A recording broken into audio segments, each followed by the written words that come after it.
After 1/4 of a century at Bethlehem Baptist Church, John Piper looked back and reflected on one of the most troubling trends that he followed in Christianity. It was the trend of self-esteem and self-love. Big in the 1970s and 1980s, self-esteem was said to be the key to Christian love. Love yourself more, then you will be able to love others more effectively. But such a model was a distortion. Actually, what the Bible demands from Christians is far more radical than self-esteem. It's more radical because the Bible does not call us to love ourselves more, but to love others with the same earnestness and zeal that we already love ourselves with. This more radical calling to love is such a high and demanding calling, Pastor John will come out and call this revelation utterly devastating. Devastating because it really renders Christianity to be, quote, an impossible religion, end quote. Here's Pastor John to explain in one of his 2005 sermons. How is the debt of love we owe to others related to self-love? Verse 9 is a quotation, Romans 13:9, is a quotation of Leviticus 19:18. It's quoted by Jesus, it's quoted by James, it's quoted by Paul. This is the royal law of love. You shall love your neighbor as you love yourself. And my question is, what does as you love yourself mean? As yourself. I've been here 25 years now. We just celebrated that on Wednesday night. And I can remember in the 6 years before I got here being over at Bethel. And I would say among the dominant concerns of my life from 1974 to 1986, 7, 8, 9, was this issue. What does as yourself mean? And I point out that little historical fact just because either I've got my head in the sand or things have changed a little bit. I don't hear as much now as I did 30 and 20 years ago the psychological scheme that was built on this verse that was so wrong. But I'm going to tell you what it is, just in case my head is in the sand, and just in case it's got a hook in you in a second or third generation. I'm going to try to get the hook out right now. Okay?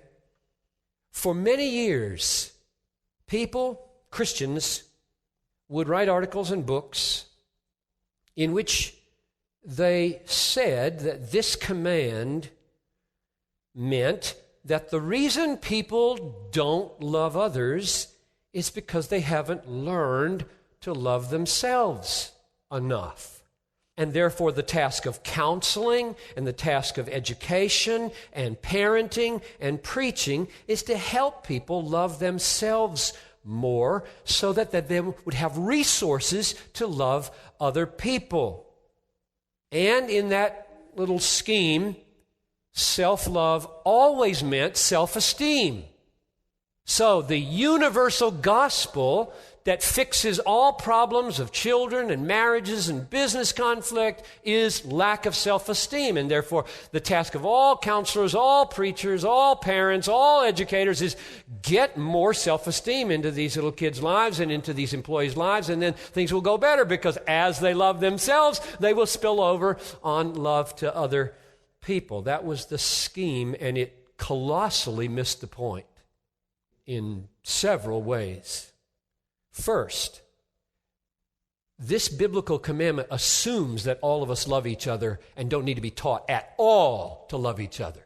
It is an assumption. Every person in this room, without exception, has a massive love affair with yourself. You don't need to be taught at all. And it has, secondly, nothing to do with self-esteem. Your love for yourself is very simply your desire to be happy and to do whatever it takes to make your life the way you want it. He's not talking about first you learn to esteem yourself, and then out of that rich appreciation for your qualities, you now are free to love other people, which presumably then would mean to help them appreciate how wonderful they are. That's just not the way Paul is thinking. The words are not a command to love yourself. They are an assumption. love your neighbor as you already love yourself. No questions asked about it. Here's an example. Ephesians 5, I'll just read it to you. What Paul is doing in Ephesians 5 is husbands and wives, right? And in husbands and wives, he's taking the command to love your neighbor and applying it to husbands and wives. Isn't it great? So how does a husband love a wife in these terms? And it goes like this, verse 28 of Ephesians 5. Husbands should love their wives as their own bodies. He who loves his wife loves himself. And then he adds this amazingly crucial statement in verse 29. For no one ever hated his own flesh, but nourishes and cherishes it, just as Christ does the church. Nobody ever hated himself, but nourishes and cherishes himself. Everybody, without exception, loves himself, whatever his self-esteem is, high or low. Everybody wants food to eat and will do almost anything to get it if we get hungry enough. Everybody wants to drink and not die of thirst, and we will do almost anything to serve ourselves with drink if we get thirsty enough. Everybody wants to avoid injury and death, and we will do whatever it takes not to walk in front of a train or a truck or drink poison or get ourselves killed in some other way. We love life and our health big time. And if somebody raises the objection, well, what about masochists and suicide victims? Are they exceptions? I mean, they don't treat themselves well, do they? The answer is that masochists and suicide victims are not exceptions to this rule. A masochist is a person who, for very sad and sick reasons, finds pleasure in hurting himself or pleasure in the tending of the doctors. I've talked to these people who cut themselves. And I asked one young woman that we were working with, why do you cut yourself? Big lacerations on her stomach. And she said, it's the only time anybody ever touches me. She wanted to be touched. She loved herself massively. Touch me. Touch me. Doctors. Same thing with suicide.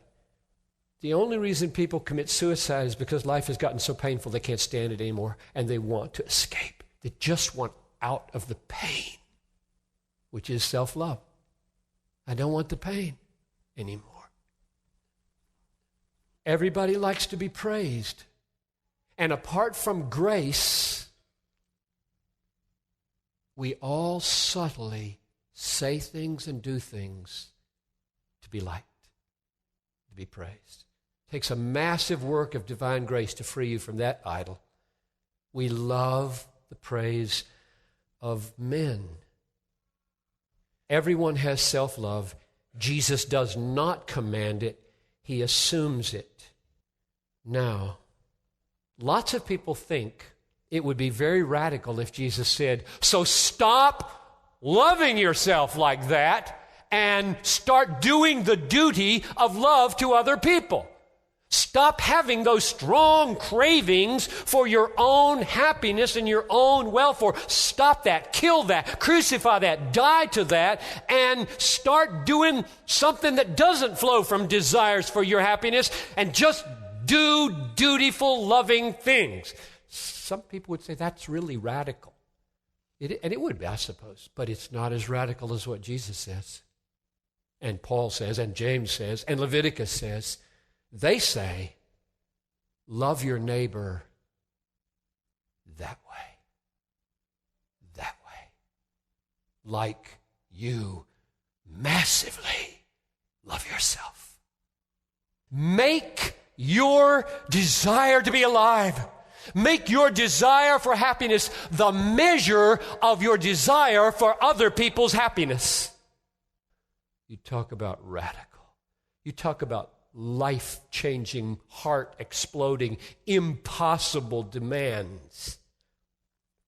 Love your neighbor as you love yourself. If you are energetic in pursuing your own happiness, be energetic in pursuing the happiness of your neighbor. If you are creative in pursuing your own happiness, be creative in pursuing the happiness of your neighbor. If you are persevering and enduring in pursuing your own happiness, be persevering and enduring in pursuing the happiness of your neighbor. Paul is not mainly saying, seek for your neighbor the same things that you want. He's saying, seek their good in the same way that you seek your own good. Make the degree of your own self-seeking, which is very high, the measure of your seeking their good. This is devastating. You're sitting at home, you're just enjoying an evening. Feels good. Watching television, watching a video, eating a good meal, talking. And you hear Jesus say, love your neighbor as you want this evening. That's just devastating. Measure your pursuit of the happiness of others by the pursuit of your own. How do you pursue your well-being? Pursue their well-being that way. Are you hungry? Find a hungry neighbor and feed him. Are you thirsty? Give your thirsty neighbor a drink. Are you lonely? Find someone who's lonely and befriend them. Are you frightened? Find someone to comfort. Do you want to make a good grade on the next exam? So do others. Help them. That is radical. It's far more radical than saying, stop desiring and start doing duty. It's far more radical because it says, now all these massive desires that I have for my happiness are not sent away. They are transposed into another kind of music. The same energy, the same longings, the same desires are now desires for you and your salvation and your happiness and your good, your stomach being full, your mind being educated, and your life having significance. All the things I want, I now, with that same energy, want for you. Christianity is an impossible religion. This is a standard that is overwhelming. And it just makes me long to have a miracle done to me. Amen. I had to listen to this clip twice to fully understand Pastor John's point. I'm glad I did. This is the very high calling, the impossibly high calling of Christian love. Incredible. This was pulled from his sermon on Romans 13, verses 8 to 10, titled Love is a Fulfilling of the Law, Part 2, preached on July 31st, 2005. You can get the entire audio recording at desiringgod.org right now. Well, if you have a great Piper sermon clip, email me. Give me your name, hometown, the sermon title, the timestamp of where the clip happens in the audio, and tell me how it impacted you. Put the word clip in the subject line of an email and send it to me at askpastorjohn@desiringgod.org. That's our email address, askpastorjohn@desiringgod.org. I'm your host, Tony Reinke. We are rejoined in studio with Pastor John on Friday. We'll see you then. Thanks for listening.